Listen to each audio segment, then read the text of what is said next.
So we're back with another episode of Fishing for Flashbacks. Each of us pick 5 songs that maybe deserve a little attention and a little life pumped back in for another listen. And the first one that we're going to talk about is Little Caesar, Hard Times. Hard times, trying to earn a living. It's another working band song, which always plays well with the average person. Gritty, bluesy, melodic riffs. I don't know much about this band, but Spotify picked it for me one day. So I was listening to a playlist, and it must have been at the end of it. And then I started playing a couple of songs, and 3 of them are on this list today. I'm like, oh, I really like this. So I'm sure you guys know a little bit more about that, but also I'll let you guys chat on that. But it was just one of those like, okay, I got to include this one. Yeah, I wasn't real familiar with the song. I mean, I've heard of the band, but on first listen, my first vibes were, well, okay, this sounds kind of like The Cult, and it was, just a great hard rocking song. I really loved the long extended guitar solo. I thought it was a good touch. It really worked for me. Yeah, this one was a good one. I had heard of the band, but I had never heard the song before, so I was glad you included this one, and I did enjoy it quite a bit, so it'll make its way into some of my other playlists of songs like this where we're fishing for flashbacks.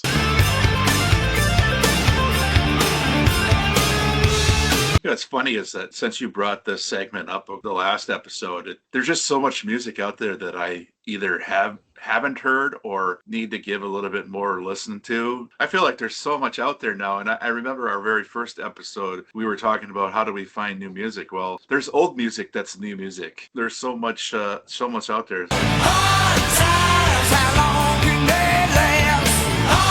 Next up, we have Tangier, On the Line. That's right. Never walk the streets at night. All right, I remember 4 Winds more than this one. I know I've heard this before, but I just didn't recall it as much. He's painting an eerie picture in this song. In the middle of the darkness, creeping round your door. To me, the music sounds a little Whitesnake-ish or even Bad Company-ish. Yeah, this was a really great mid-tempo song. I loved it. It had great big choruses. You wait for a reason. You put your life on the line. Really hit the sweet spot for me. The guitar solo, I loved. It was kind of 2 parts, and I loved, when he dug out the slide, playing some slide guitar on there.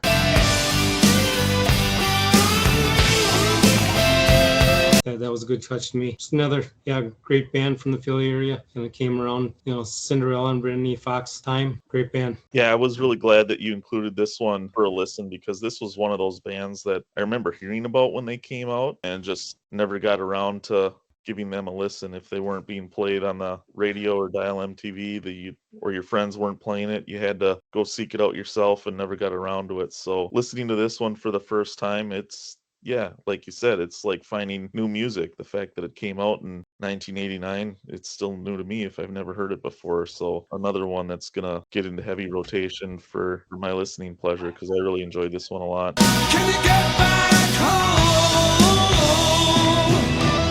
Now, speaking of heavy rotation, if the listeners want, we put the link in our YouTube videos for the Spotify playlist that we have for each of the songs we talk about. So that playlist is going to get pretty large as we get going here. But all these songs will be in one spot. All right, next up we got Taiketo, Forever Young. Forever young, time on our side.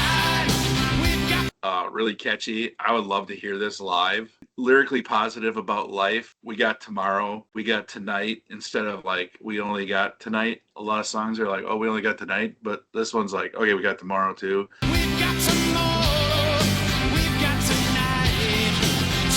Despite a tough life. Yeah, this song, this was the banger out of the 5 that you picked. Oh, I love this one. I love the guitar riff in this. It's real, to me, sounds a lot like Queensryche.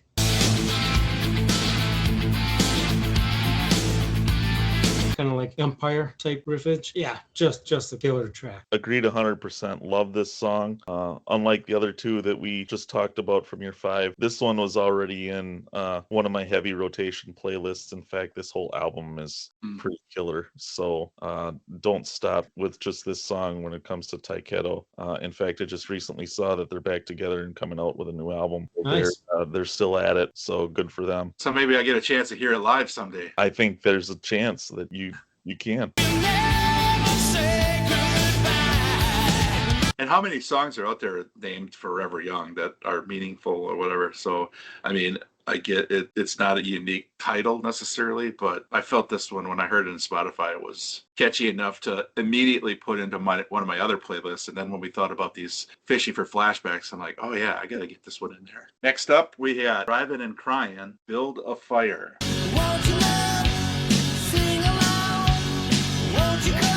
Catchy. I knew this song from back in the day. I love this album. Breaking out of the boredom. Don't let life steal your snap.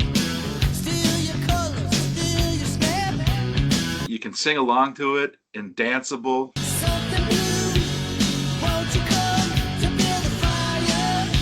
The breakdown at the end is pretty cool.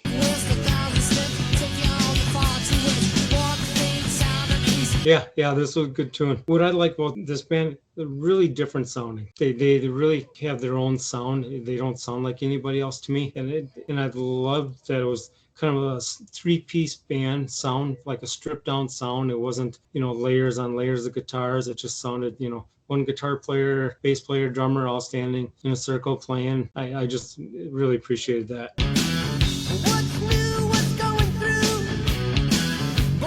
Yeah, I like this one too, along with the others. Driving and Crying was, they had a different sound back in the day. I do remember listening to this album. I'd kind of forgotten about this song. Fly Me Courageous was the big one that they had on MTV back in the day that I remember the most. But good band and good song to go back and revisit along with this album.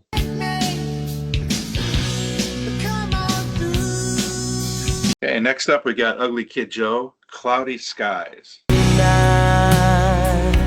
These cloudy skies. All right, so you guys know my love for Ugly Kid Joe. I was gonna do Funky Fresh Country Club, which is my all-time favorite song from them. But then I thought, well, why don't I get one from this album? And I went through them, and like there were so many bangers that are up tempo. But then I thought, instead of the rest of them are kind of up tempo, so I'm gonna pick this one, just because you can feel his exhaustion, like needing the escape. They don't know me.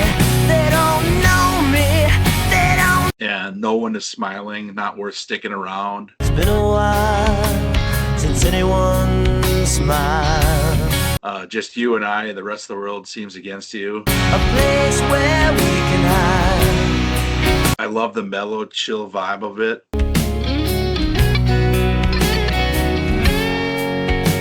I love Whitfield Crane's vocals on this one. They don't know me, but my name is on. Yeah, this one was different. I hadn't heard this one, and it makes me, I gotta go back and probably listen to the rest of their tracks. And to me, this sounded, the vibes I got, I'm like, God, this kind of sounds like Leonard Skinner, like the Ballad of Curtis Lowe. It kind of had that slow, bluesy. And I'm like, yeah, okay, I'm doing. It was so different than Hate Everything About You and Your Neighbors and stuff like that. So I'm gonna go back. Maybe they got more stuff that sounds like this that I'm not aware of. But it was real different. Keep on taking my heart. Yeah, it's good to hear a different side of the band than what you would expect or what you would normally associate with their sound. Probably similar to when like Green Day released, or Good Riddance, I think is what it was called. Yeah, right? Good Riddance. Time of Your Life, a song that sounds like not a sound that you would expect to hear from them, but when a band shows that they're versatile and they've got a variety of sounds that goes to their talent. Yeah, I thought this was a good pick for this segment. Good song to go back and listen to, and yeah, check out the rest of their catalog if you're not familiar, because they do have a lot of good songs and a lot of good bangers. All right, next up we get Alcatraz, Jet to Jet.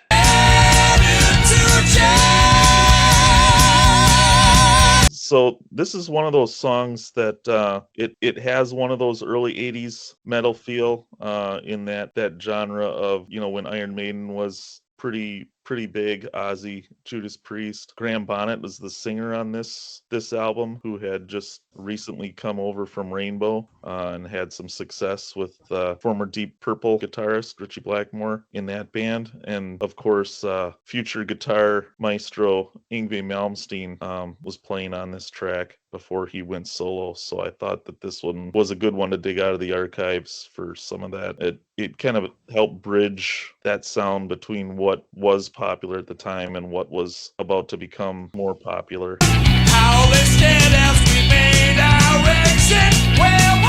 In terms of kind of a little bit more maybe hard rock versus metal type of a sound.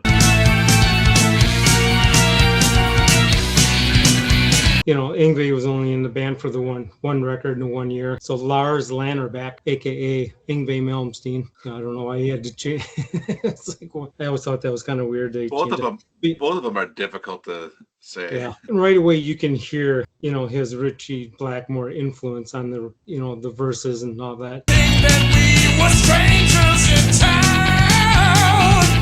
So that was prevalent right away. Then, solo time, it's Yngwie doing Yngwie stuff.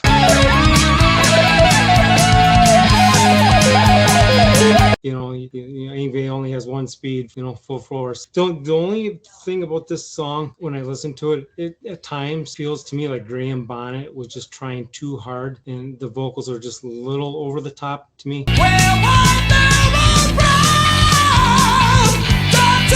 Compared to the rest of the flow of the song. But other than that, early Yngwie, he was only 20 years old when he recorded it, so still coming into his own. I thought it had great guitar. The vocals and lyrics caught me off guard as I'm listening to it, because I'm put these songs in while I was working.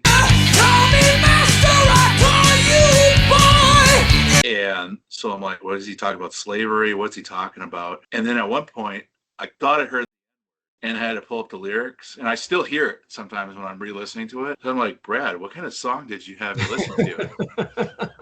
But I'm not going to say where it is, because I want you guys to go back and hear if you can hear that. But it sounds like a Guitar Hero song to me.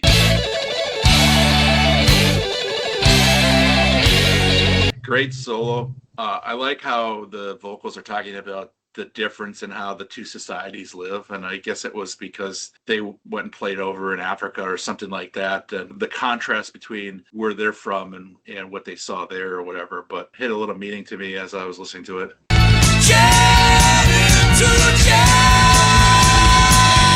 I'd just give a shout out to the whole album. I think there's a lot of killer tracks on it. I'm not sure this is even the best song. That first album that Yngwie played on is pretty good. Next up, we've got King Cobra, Hunger.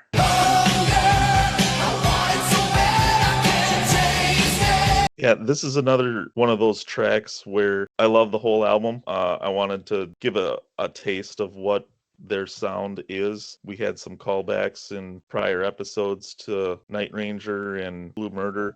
These guys actually opened for Night Ranger back in the mid 80s. I think they have a little bit of I wouldn't say necessarily similar sound, but they're definitely in that genre where they're not heavy metal, they're more hard rock with the keyboards. They have an album with if you remember that movie Iron Eagle that I think came out in 86, they had a song on that album. Blue Murder's drummer Carmen Appice was the drummer who started this band after he was after Sharon told him to go away after the Bark at the Moon tour when he was with Ozzy.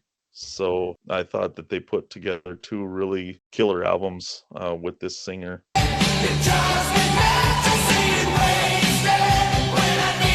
wanted to get these guys out in rotation and see what you thought. It's kind of funny you said Iron Eagle, because as I'm listening to it, it sounded to me like it could be a montage song in Rocky, or like Cobra Kai. Since they're King Cobra, it's like I could see Cobra Kai using this song in some kind of montage. You could tell that they want something so bad in this song.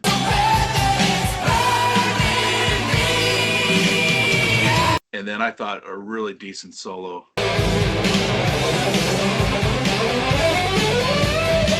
Killer vocals. I just love the tone of his voice. That it just, right from the beginning of the song, it hits you.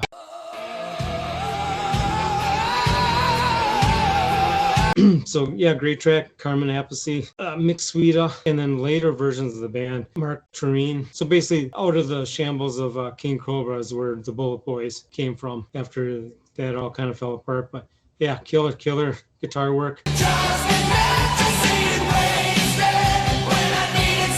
Next up, we've got Crocus, Screaming in the Night.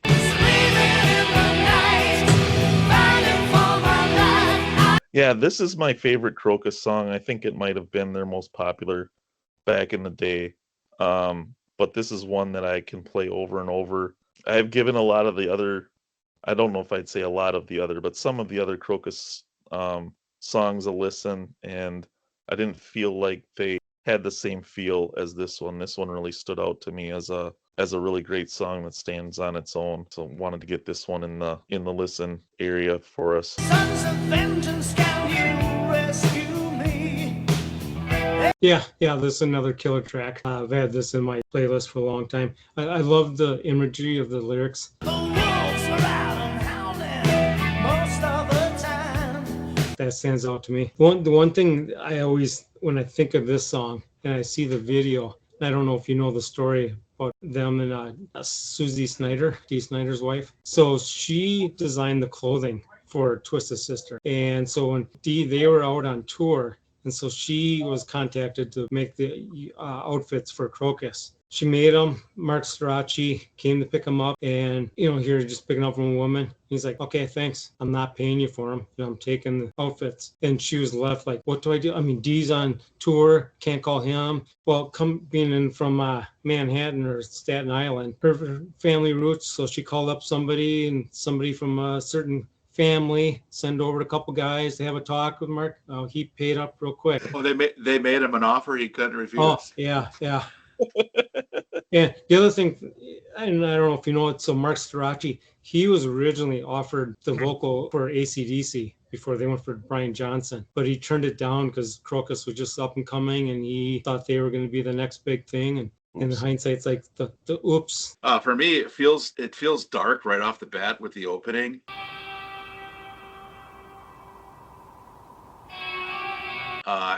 I liken it to like a Freddy Krueger song, like in a horror movie. The chorus was pretty great. I'm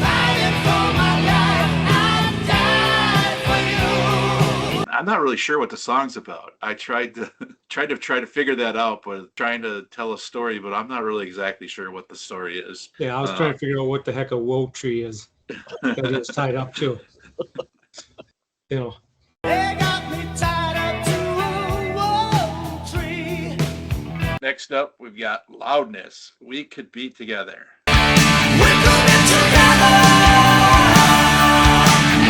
Yeah, so for the guitar enthusiasts out there, and for Doug specifically, I wanted to make sure that we hit on this song because the Japanese Eddie Van Halen is front and center in this song, and it has a great sound to it. And I wanted to highlight this one, listen to and talk about it. Yeah.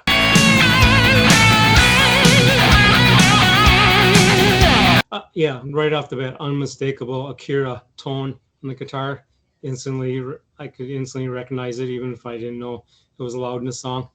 So, and yeah, great guitar work.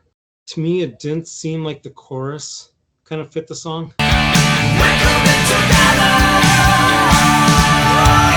It's a bit. I thought they could have went a different way with it, where it might have fit the tone of the song a little bit. Well, look who the lyric police is now. Yeah. Well, you're rubbing off on me, dude. What's up with that? Ironically, I had this in one of my playlists. It's called Guitar Work. You just said Guitar Work, and the playlist is actually called Guitar Work, and it's just songs that have really good guitar, some Dire Straits and some other ones in there. And so I've had this one in that playlist. So I haven't heard it in a while, but I've had this in there. The solo is really cool. And ironically, since you talked about lyrics of the chorus, I wrote down here, this is one of those songs where the lyrics are not the highlight of the song.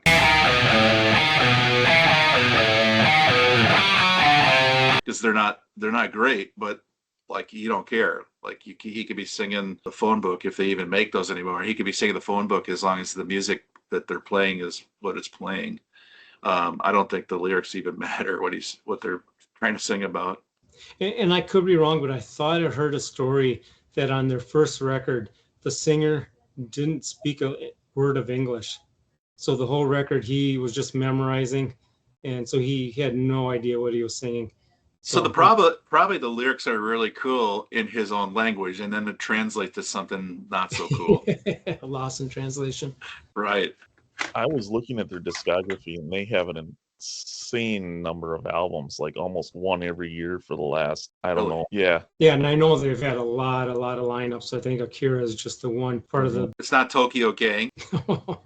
Maybe over there it is. I think they have about 30 or so studio albums. Wow, that many. It was a very high number. All right, next up we've got Badlands, High Wire.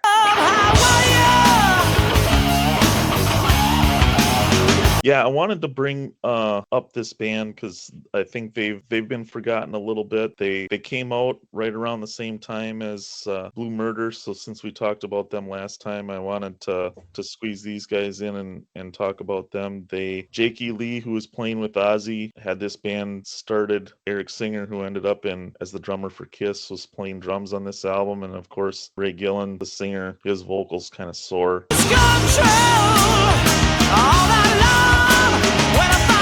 on this song specifically, but this whole album is great. You can hear the songs on YouTube, but unfortunately there was a class action suit that removed that story behind it. Streaming. I thought it was like really gritty guitar work.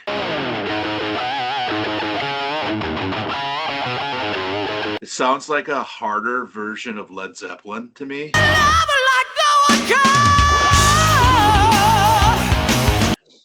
I could see this being a really cool mosh pit song live, just seeing people having fun with it. Yeah, fresh off of Ozzy, Jake kind of getting back to more of a bluesy sound and kind of stripped down the guitar tone to more of a monophonic, really identical sound during the Badland days. Yeah, just, great opening track off the first. Ray Gillen doing a great job on vocals. And of course, Eric Singer, he went on to Kiss.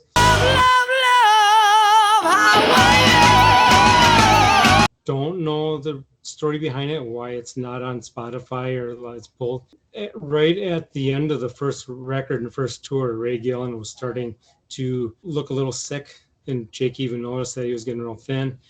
Well, here it turned out that he did heroin with his uncle, and he said he wasn't really a drug user. He just did it was like a bonding moment because his uncle was like some kind of biker guy, and so for whatever reason, I don't know if it's try everything once kind of thing, but so through that, he's saying that's where he got, but he ended up getting AIDS, and knowing that he had AIDS, still went out on tour and ended up infecting 2 female fans, and they turned around and did the lawsuit and against the record company and the band. And so that's the reason, so the record company wasn't ever going to make any more money on it. So they just started pulling it everywhere, not promoting it or pushing it. That's the sad story behind that. So then Do we need to say no, because that? he ended up passing away a couple of years later from complications from AIDS.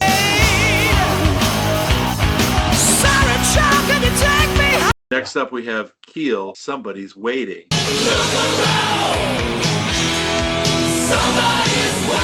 So Keel, led by Ron Keel, superstar power vocalist. I just love this song. And to me, this is my favorite track off the record. And I know a lot of people, The Right to Rock is usually the song that most people, if they heard of Keel, that's the song that they've heard of. But this is a song that shouldn't be overlooked.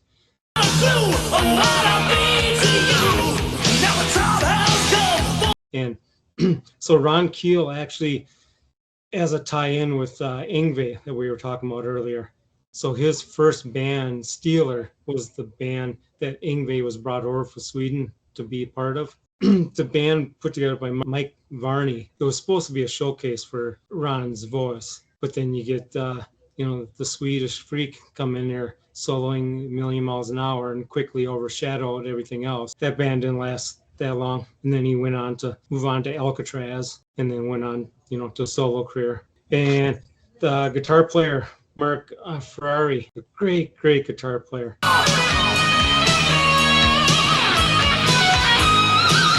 And that ties into Lynch Mob. So after Keel disbands, forms his own band called Ferrari, fronted by Oni Logan, which is going to be a future Lynch Mob. And so George saw them at a gig and loved his voice, loved Oni, and went up to go steal him and used the classic pickup line, well, would you rather be playing in Ferrari or would you rather be driving a Ferrari?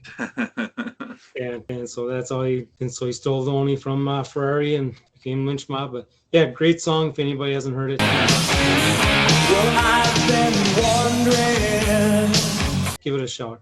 Very catchy chorus, especially hearing it a bunch these last couple of days.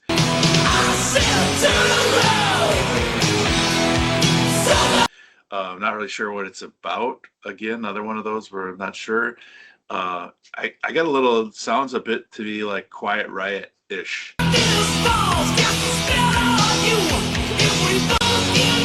Yeah, this was another one of those bands like Tangier that was brought up earlier that I was looking to check out, get more familiar with, and this gave me an opportunity to dig into their music. And yeah, it's pretty good music to be discussed here and listened to.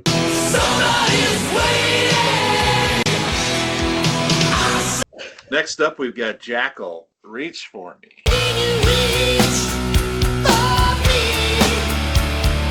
No, I love this track. I think it's like the fifth song on it. I mean, everybody, knows, Down on Me and, the Lumberjack song, but this is probably like my third favorite song on the record. So I just was hoping that you guys hadn't heard it and wanted to introduce you guys to it, get it in your playlist. Guitar playing, I love, when it goes into the bridge part of it. I love that they switched the beat up so it's on the upbeat. Just come on around, mama. Rock on my back, and kind of just breaks up the rhythm and adds a nice flavor to it. Yeah, I love this album. I actually saw them in a small venue in Green Bay. It was so fun. It was the same venue that I saw Widowmaker with Dee Snider and then Body Count. I actually was interviewed by the News because I took my brother to Body Count and his friends, and they weren't 18 yet, and I was, so I had to be there to get them in. But they had that was really controversial, so they had protesters out there in the News, and all of a sudden here I am getting interviewed on the News. Yeah, Jesse James, his voice is so gritty. Loneliness, no place to hide. Awesome groove and guitars.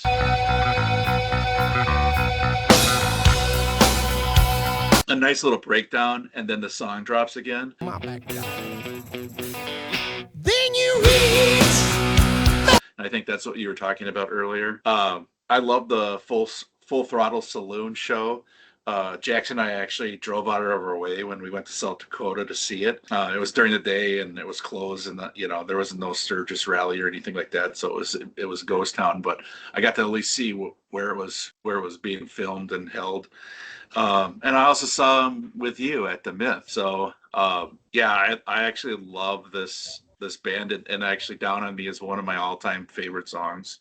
So but yeah, this whole album is great.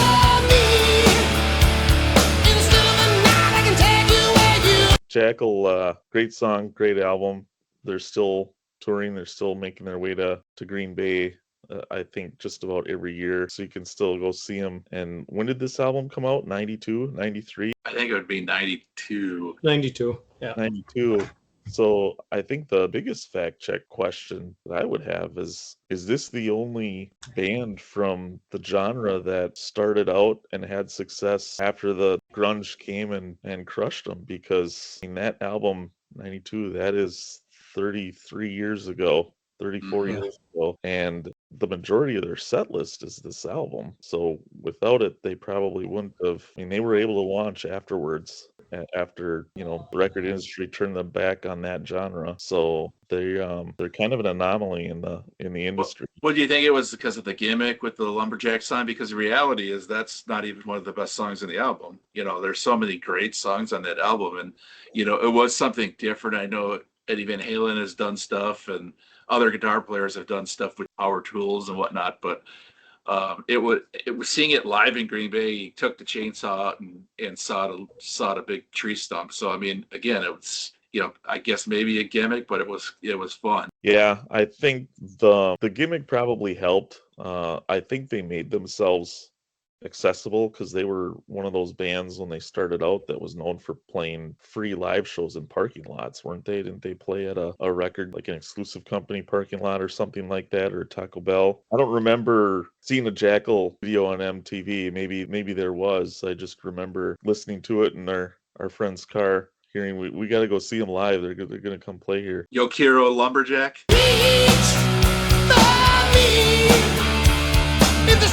Next up, we got Kick Tracy, You're So Strange. You're so strange. Yeah, another track. I don't know how many people had heard of this band, but especially with this tune, this was great. I loved this one the first time I heard it. The lyrics kind of get me a little bit when you listen. Keeps talking about how she wants them, but they're not really vibing on the same. You and I, we always had the right time. Wavelength, and I want to make music, but she wants to make music to me, and it just, the imagery is, I kind of got into it a little bit. All I think about is making music. Sometimes you deal with a little crazy depending on the hotness. You remember? Yeah. Remember the crazy hot list chart, the graph? I'll have to find that and put it in there. But depends on how much crazy you'll put up with. Here's another song that has a catchy chorus. 'Cause you're so strange. I think what I love best about this song, it seems to have 3 different parts going on throughout. So heavy. It's got a decent solo.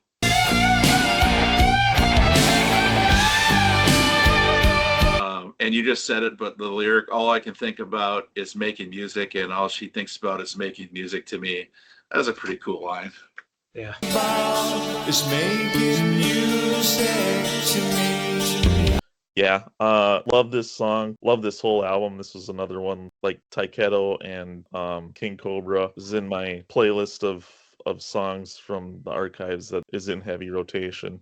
There's actually a version of Simon and Garfunkel's Mrs. Robinson on this album as well that is pretty good. So yeah, if you like this song, you'll do yourself a favor and go check out the whole album. Really good. Okay. You're so strange. Sometimes I try. Next up, we've got Babylon AD, The Kid Goes Wild.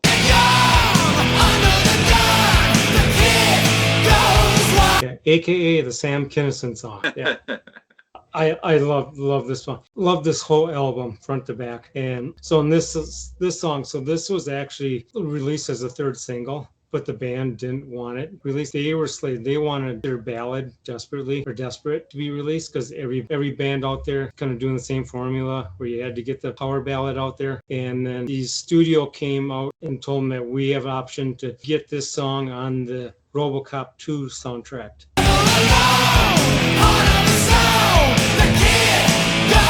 If we release it. So when they said, okay, we'll promise release this, the next track we will release Desperate as a following track. And then RoboCop kind of bombed, and that ruined all the momentum. And they're like, nope, you guys got to get in the studio. Just cut your next record. So Desperate never got released. And the thing with the Sam Kinison, so the singer bumped into Sam in the recording studio, and Sam was recording one of his records, and he asked the singer to come sing background on the record. He goes, okay, only if you return a favor and you come sing on one of our tracks. I said, okay, deal.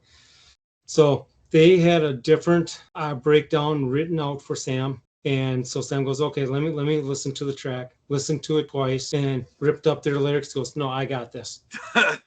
So he did 2 tries, and that was the second of the ones, and stuck. And he just ad-libbed it, and it just stuck. Cops, you're never gonna get me. You'll never take me alive. You're gonna pull that. So, and unfortunately, so when it got to the record and they went to the premiere and Sam was with them and the AR radio edit cut his thing out. So they were watching the movie and like, they hacked our song all up. This They was didn't. not. No, they cut it They out. didn't just bleep it. They cut it all No. out. Yeah. I'm not going down, and I'm not going to jail, and I'm not doing any Oh, there's another one that's got a catchy chorus again.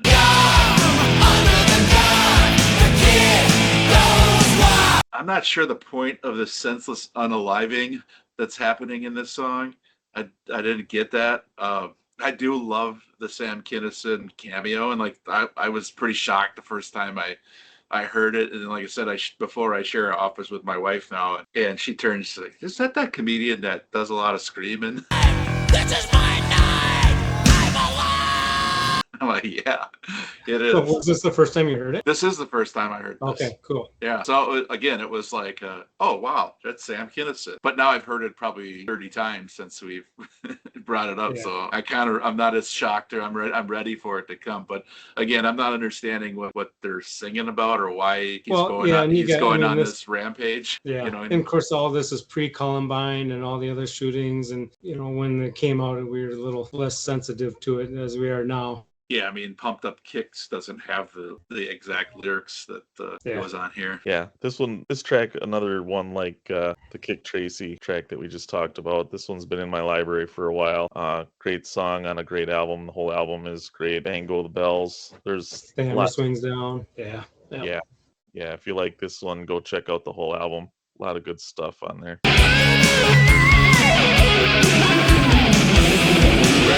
Last up, we've got Disneyland After Dark, Sleeping My Day Away.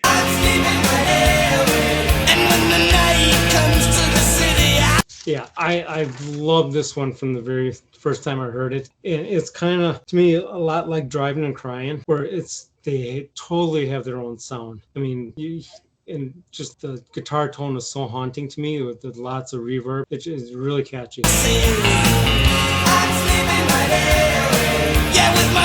Yeah, I got Bad Breath Kiss to His Pillow Pet. That was, it reminded me of Wake Up and French Kiss the Morning by Bon Jovi. A bad breath kiss to my pillow bed. Takes a look at It's kind of like an Up All Night, Sleep All Day fun song. Verse lyrics are a bit, if I'm going to be a lyric police about it, they're like, yeah. But the chorus is really fun.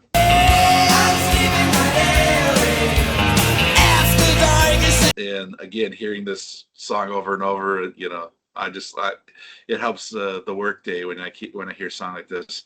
And like you mentioned, the guitar has a unique sound to me, like a twang, almost.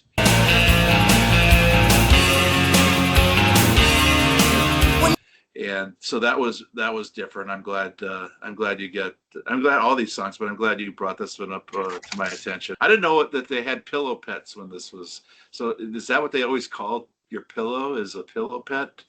Because they actually have pillow pets that my kids have had. Yeah. But I didn't realize. I had to look at the lyrics. I'm like, what is he saying? Bad breath kiss. I'm like, here we go again. Get up. Everybody's kissing things in the morning. After a hard night of drinking, I guess.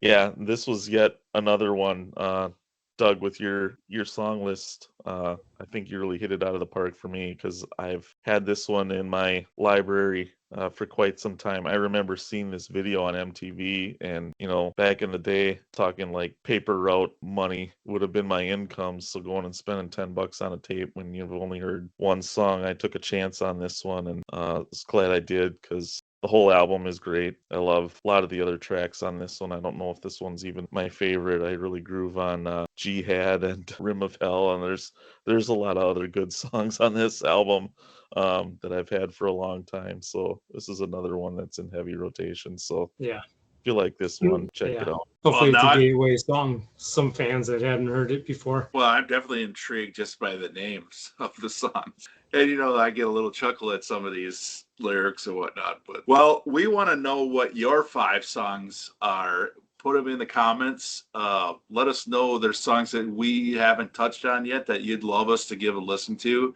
Maybe that we need to give a another chance to, or maybe you don't think we've heard before, we'd love it if you would put your 5 in the comments. And definitely like and subscribe. I've got one request: share it with one person. Share our videos with one person. Somebody that you know, the person you're thinking about right now loves hashing up the old music and loves this kind of discussion. Share it with that person just so they can hear it. So that's my one request from you. Also like and subscribe, but share it with one person.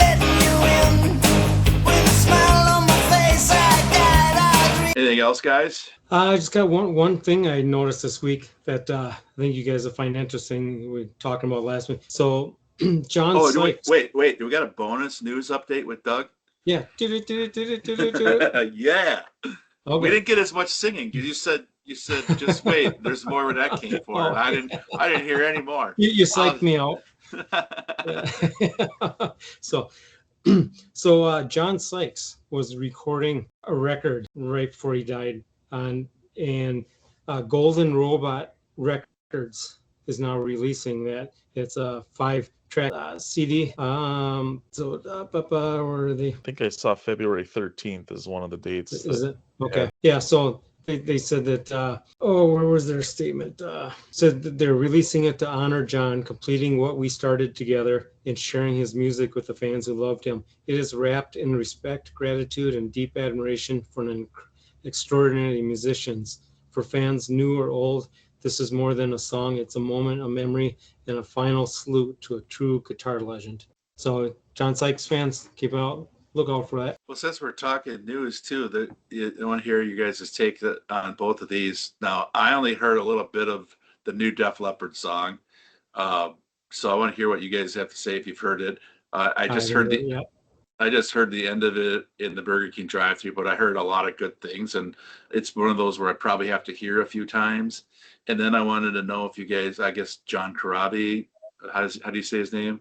Yeah, From Motley Crue. Corabi, and we're going to be seeing him coming up here. Tom He's opening for Tom Kiefer, so he's got a new album out that I haven't heard yet. So I was seeing if you guys heard either the Def Leppard song or the new album by John Corabi. No, I haven't heard it yet. I did hear the new Def Leppard song, and I thought it was not worthy of what they released on their last studio album. Like, it would have been of the quality of a song left over from that album. I see one on the cutting room floor that it's just interesting when I guess what did you think of what you heard of it? I only really heard the end, and I didn't think it was that as good as everybody's been saying. Like, people are like, oh, I've heard this 30 times now and I love it each time, and I'm like, okay, it was on the Hairband satellite channel, and we were just in the drive-thru, and I heard the end of it. So it was one of those like, am I just being a little harsh, or do I got to hear it a few times, or what? Because I get sharing these videos, we're on the algorithm with a lot of Def Leppard fans and stuff like that. So I've been hearing a lot of like the positives about that song, and it didn't like stick out to me like it's the first time I heard Guns N' Roses or something like that. So I just didn't know if you guys heard it and what you thought of it. No, I'll have to go check it out, but maybe it'll be like the Vane effect on you. It could be like all these songs are. In realities, I don't know if any of these songs that we share, if I just heard them on my own without hearing them over and over, if I have the same reaction to them. So I appreciate, and even Vane, like I will listen to that album now too. So apologies, Vane. I was pretty harsh. But now that I know what I'm doing, now that I know what the deal is, we don't have as much controversy because we don't disagree as much as we probably should for a show like this. But we do appreciate you tuning in. If you've made it this far, again, share with one person. 3 Guys on a Record signing off. Later, guys.